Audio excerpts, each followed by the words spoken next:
went into the Vermont Pub Brewery one day and asked if they were hiring. They said, nope. You should go check at the Seven Barrel Brewery down in West Lebanon, New Hampshire. So I got in my car and I drove down there, and Greg was actually there. And so I introduced myself and said, I got everything I own out in that car, and I want to learn how to make beer from you. I came up here to work for you. I said, I'll take any job you got. I said, if you can get me into the brewery and help me learn how to make beer, I'll do anything. And he was down with it. So he made me, I was a waiter, and I'd go in on my weekends, my days off, and I would work with the brewer for free. John and I met working at the Vermont Pub and Brewery, gosh, almost 20 years ago. We both worked in restaurants through college. Was working at the Vermont Pub and Brewery after college. He was brewing, I was bartending. We got married shortly thereafter and started planning our own pub, but ultimately decided to do the pub because of the community aspect, the connection to the community. When we were really ready to get rolling, the name just came to us. It kind of was inspired by the Vermont Pub and Brewery. Greg Noonan was a close friend of mine, one of my mentors and my first boss in the brewing world.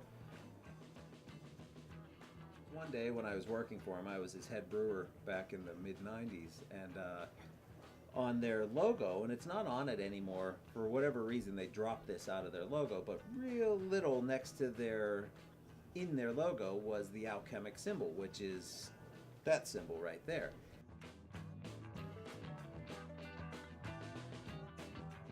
And so that just struck a chord in my brain. I was like, how cool is that? You know, I mean, there was so much history with alchemy and everything else, and then that is fermentation. And so from there, liking the symbol, we kind of came up with the Alchemist.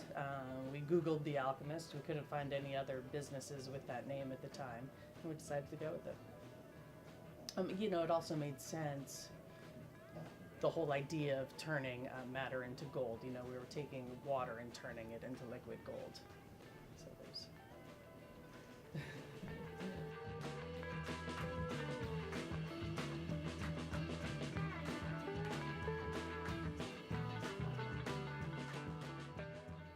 When Hurricane Irene hit Waterbury, we were 2 days before, it was 2 days before we were planning on opening this production brewery. We were planning on our first cans coming off of our canning line on a Tuesday, and we were going to open our retail shop that day. Sunday night, Hurricane Irene came and totally flooded our pub. It was destroyed. We had a basement brewery. That was a total loss. All of our beer, all of our food. It was a nightmare from beginning to end. I mean, from that night when I went down there and saw it, and then the next morning when the floodwaters are gone and you walk into the building and you see it, and it's just horrible. Everything you poured your life into, everything you worked toward for 15 years, just gone. So for the 6 months leading up to this catastrophe, the pub's revenue had really financed this production brewery. And then 2 days before the production brewery was to open, the pub was destroyed. Although we decided not to reopen our pub for various reasons, we still owned the building, so we had to rebuild it and bring it back to its historic,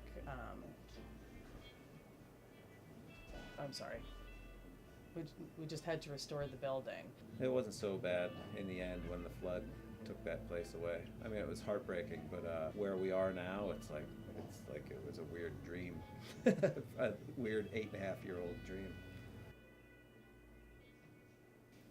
When we were planning this production brewery, we wanted to make a packaged beer available to the public that was a really good everyday drinking beer.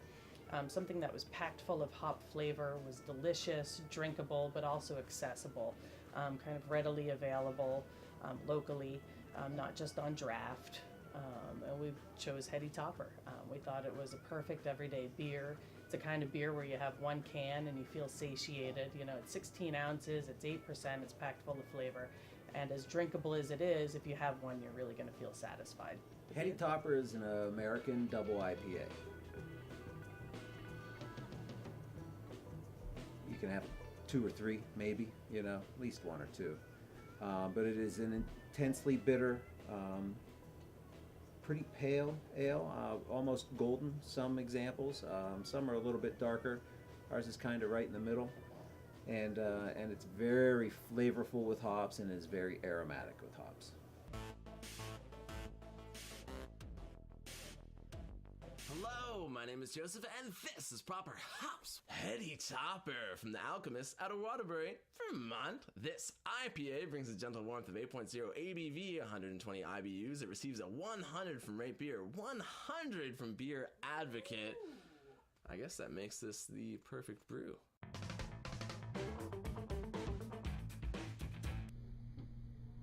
Definitely very hoppy, some citrus to it. Got some real bready, yeah. malty notes in there. Got a little bit of tanginess to it. Yeah, really fresh. Really nice. It's hard to explain our demographic because it's so wide and varied. We have young people, we have old people, we have people from all over the state. We have farmers, we have teachers, we have state workers, we have college students. We have wine drinkers and martini drinkers that come in, which is just wild. I don't think you can really peg it, you know. I mean, we get people that say they don't like beer, but they'll come in and they'll buy Heady Topper and drink Heady Topper, and it's by no means a subtle beer. You know, it's definitely pushing the boundaries of a person's palate, and so for people that aren't into beer to be attracted to it, I mean, that even more so tells us that we're doing it right.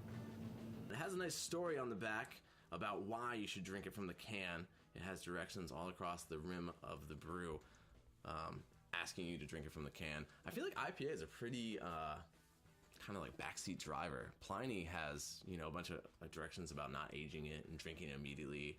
Heady Topper, drink it from the can. They're very pushy, you know? What's up with that? Oh gosh, I think the first beer I ever had was out of a can. It was a Jenny Cream Ale, and I think I was like 6 or 7 maybe. First taste of beer. I obviously wasn't drinking a whole beer, but I'm the youngest of 6, and so I had older brothers and sisters, and I remember it was a hot day in the summer, and I don't know, I guess my mom and dad weren't around, and my brothers and sisters had busted out a couple cans of beer, and I remember drinking it out of a Dixie cup down in our basement, and you know, just being like, whoa, ugh. You know, I mean, it just was like nothing I'd ever had before.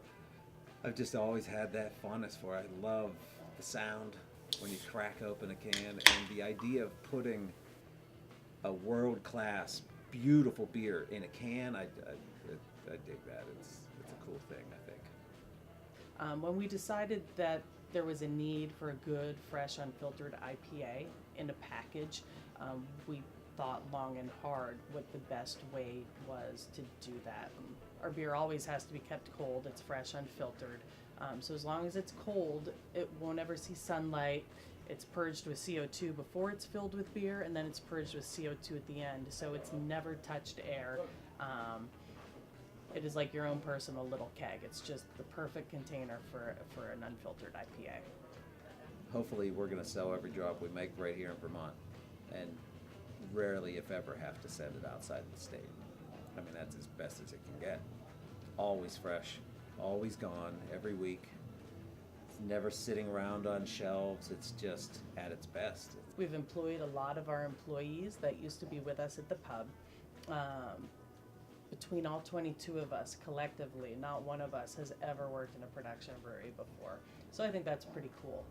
We have lots of people that used to be servers, bartenders, sous chefs. John and I have worked in brew pubs. We've worked shortly in a couple of production breweries, but certainly have never managed or owned one. So that's a really cool challenge, and we're doing it. That's what I'd say. It's just so cool. We're doing it.